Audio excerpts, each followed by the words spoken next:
di sini.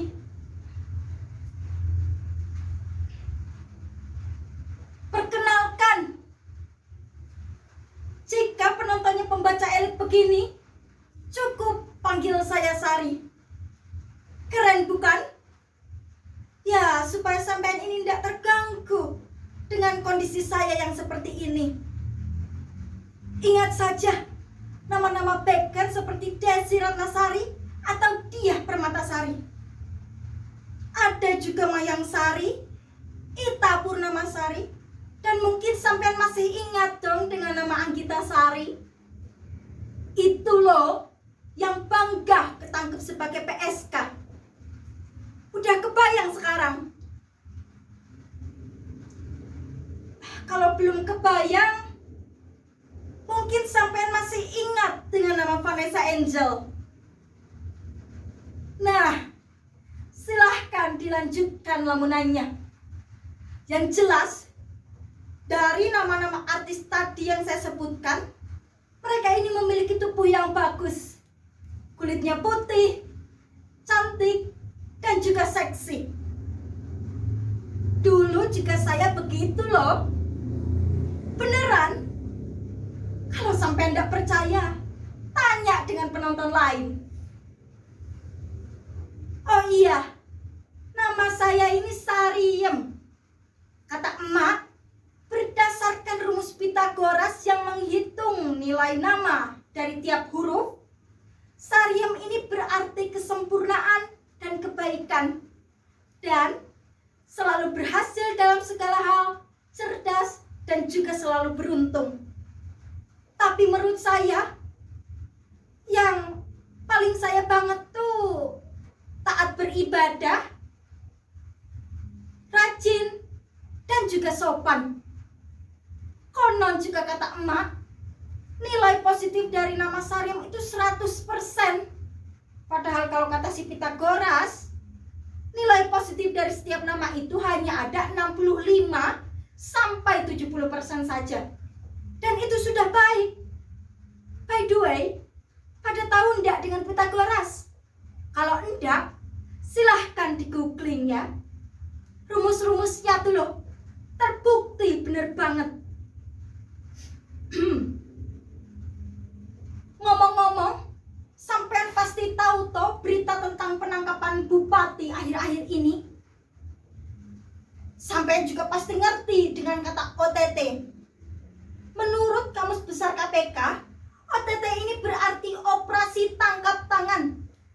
Nah, di sini juga cerita saya dimulai. Dulu, saat kondisi saya masih seperti artis-artis tadi, saya ini pernah dijodohkan. Untung saja saya menolak. Ya gimana enggak? Saya ini dijodohkan dengan preman terminal, yang mana tergabung juga dengan OTT. Sampean mau tahu toh apa itu OTT? Mari, dengerin saya.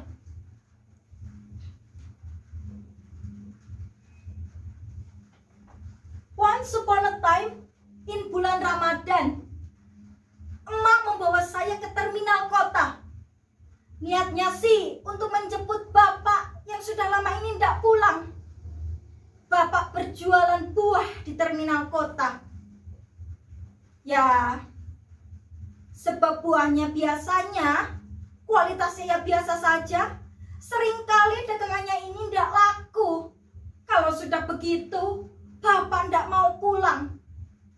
Kami hidup miskin di kampung, tidak punya sawah seperti orang lainnya. Dulu, bapak ini pernah bekerja sebagai petani penggarap sawah orang gedean. Tapi bapak memilih untuk berhenti sebab pembagian hasilnya itu tidak adil. Dan bapak juga tersinggung dengan perkataan orang gedean itu yang berkata,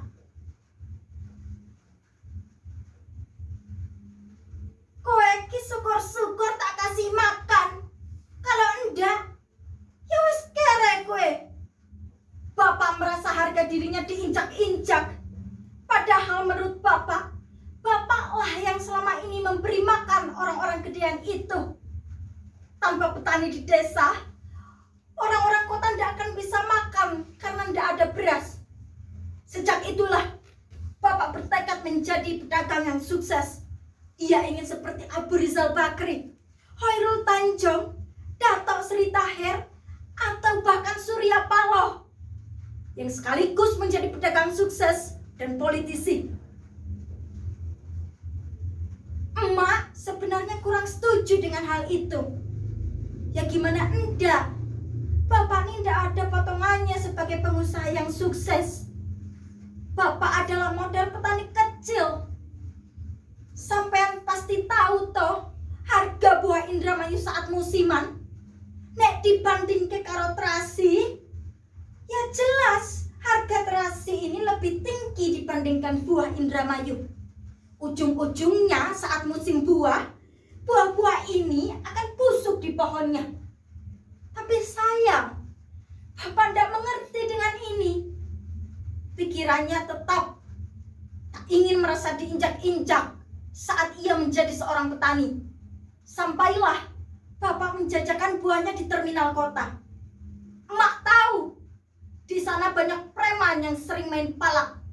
Sehingga emak selalu berkata, "Pak, kowe nek jualan yang terminal harus siap. Di sana banyak preman yang suka main palak. Nek dipalak, wes kasihkan wae buahe. Sing penting isih urip. Urip iku milik Gusti Allah, Pak. Kowe harus mempertahankannya dengan cara apapun ya." Begitu kata emak. Setiap Bapak akan berangkat ke terminal. Dan seperti biasanya, Bapak selalu manggot-manggot, entah didengarkan atau tidak. Yang jelas, emak lebih lugas dan tegas dibandingkan dengan Bapak. Nah, ketika kita sampai di terminal, kita langsung tanya sana sini. Siapa tahu ada yang melihat Bapak. Tapi nihil, semuanya hanya menggeleng. Sampai tiba-tiba ada seorang penuh tato seperti ingin menyodok muka kami. Ibu dan Mbak ini mencari Wak Dullah kan? Tenang, Wak Dullah aman. Kemarin saya sempat sakit, namun kami membawanya ke dokter. Begitu katanya. Ya perkataannya cukuplah sopan untuk orang yang penuh tato seperti dia. Lalu saya tanya saja dia, "Sampean ini siapa? Di mana Bapak sekarang? Apakah sampean yang menyembunyikannya? Sampean tega-teganya sih? Saya ini paham. Sampean pasti preman, itu buktinya penuh tato. Tapi yang nggak gini juga dong. Kalau mau cari korban harus pilih-pilih. Jangan orang tua yang nggak berdaya seperti bapak saya. Hei mas, preman juga harus punya etika loh. Setidaknya etika perpremanan yang ada di terminal. Kalau begini terus, sampai tidak akan menjadi preman yang sukses." Saya berhenti memberondongnya pertanyaan, sebab emak mencubit dengan saya. Sebenarnya saya ingin lebih bertanya kepada si preman, tapi saya berhenti sebab saya melihat Bapak keluar dari WC umum yang ada di terminal. Emak menatapnya lekat-lekat sambil terheran-heran. "Pak, Pak enggak apa-apa kan? Apa Pak benar pergi ke dokter?" Begitu kata emak. Lalu saya berbicara, "Pak, jangan ikut-ikutan jadi preman. Apakah si preman itu yang memberi makan Bapak selama ini?" Bapak hanya mengangguk. Sajane aku gregetan tenan. Berarti selama ini Bapak itu makan dari hasil memalak di terminal. Bapak mengangguk. Dan yang membuat saya terkaget-kaget adalah saat Bapak berkata, "Dok, preman ini yang membantu Bapak. Bahkan Bapak juga berhutang budi padanya." Utang budi? Kenapa Bapak tidak pulang saja toh Pak? Bapak berkata, ia sakit, jadi tidak memungkinkan saat ia harus pulang. Ternyata si preman itulah yang telah merawat Bapak di dekat kos-kosan terminal. Sebenarnya sikap saya ini mulai berubah kepada si preman. Tapi yo sakjane, dia dari tadi melototi aku seperti ingin menyetubuhi aku. Dan cepat-cepat saya bilang kepada bapak, "Pak, lebih baik kita pulang sekarang." Tapi si preman malah berkata, "Nggak bisa gitu dong, Mbak. Mbak Sariem kan?" "Kok tahu?" tanya saya. Ternyata selama ini bapaklah yang telah bercerita bahwa ia memiliki anak yang bernama Sariem. Gak cantik-cantik amat, tapi menjadi kembang desa. Pada bagian ini, saya bangga kepada bapak. Dan lalu, si preman juga berkata, benar kata bapak, bahwa bapak memiliki utang kepada si preman. Setiap bapak pulang membawa uang, ternyata uang itulah hasil pinjaman dari si preman. Saya kaget dan bertanya kepada bapak, apakah benar itu, Pak? Bapak hanya diam. Benar kata emak, bapak tidak mungkin bisa menjadi pedagang yang sukses. Ia hanya akan menjadi sasaran preman seperti si penuh tato itu. Dan saya memberanikan diri untuk bertanya, berapa utang bapak? Si preman malah menjawab, ternyata tidak hanya utang uang, namun juga berhutang nyawa. Dan dengan pongah pula, ia bilang bahwa bapak akan menjodohkan saya dengan si preman. Cuh! Amit na'udzubillahi min dzalik. Saya pasti menolak hal itu. Sampai jadi tahu toh, premanisme itu dimulai dari terminal, lalu masuk ke jajaran pemerintah dan akhirnya ada di parlemen. Bahkan biasanya, premanisme ini pula yang menjadi tindak tanduk dari kegiatan korupsi. Perilaku saling memeras itu menjadi lingkaran setan. Sajane ya aku sedih dengan fakta begini. Tapi ya balik lagi, siapa aku ini? Aku hanya orang kecil yang mungkin menyelesaikan masalah bapak pun belum bisa.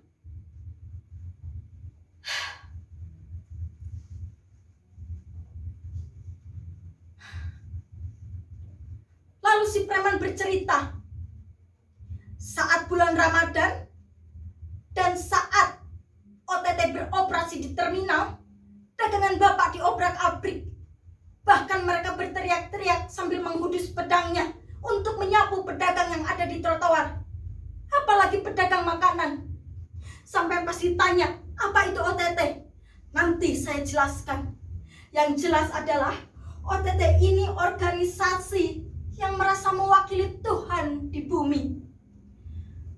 Mereka melaksanakan dalil-dalil Tuhan untuk menertibkan jalanan dengan cara yang sama sekali tidak tertib.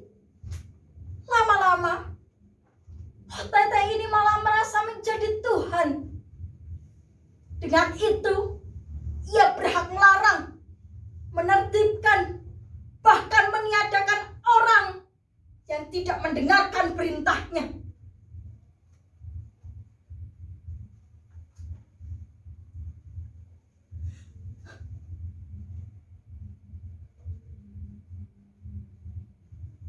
Aku baru tahu fakta ini. Mesake bapak. Dan sebagai anak pun aku tidak bisa apa-apa.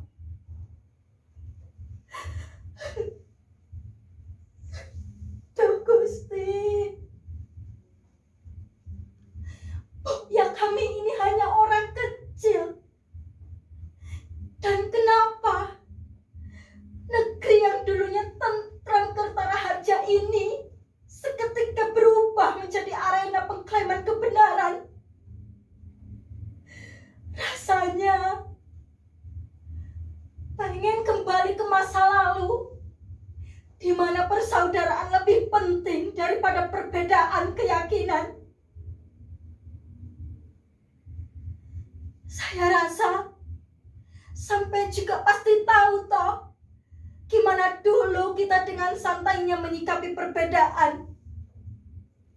Saya tidak tahu di mana sesatnya bangsa ini. Yang jelas, seluruh umatnya menggunakan dalil-dalil untuk meniadakan orang lain.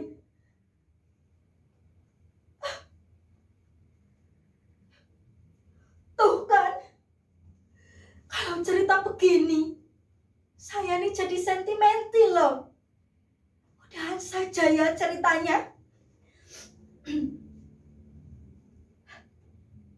Terima kasih. Selamat malam.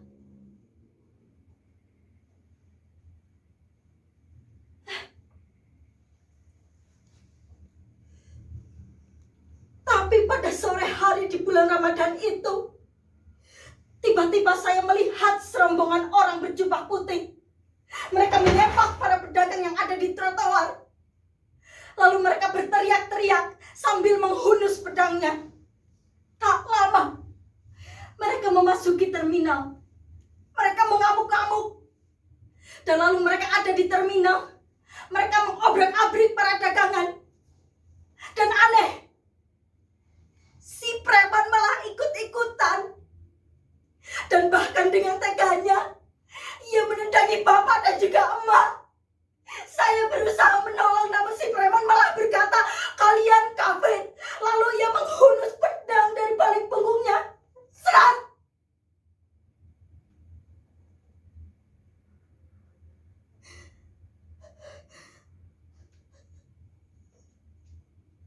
Dalam sekejap, semuanya menjadi gelap.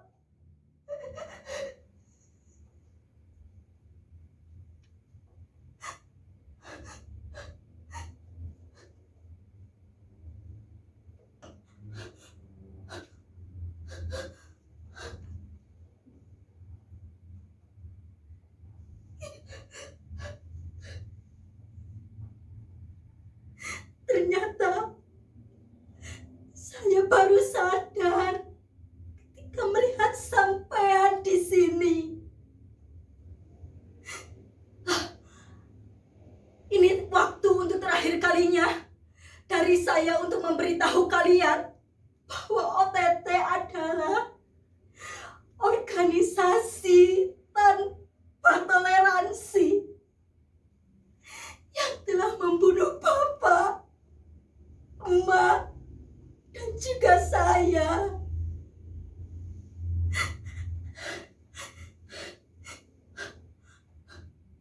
Maka dari itu, sampai saat sepulang dari sini, harus hati-hati ya.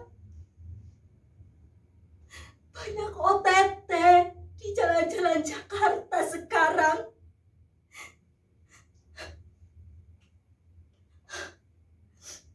Selamat malam. Terima kasih. Jangan lupa di akhirat nanti cari Sariem ya. Masih percaya dengan rumus Pitagoras?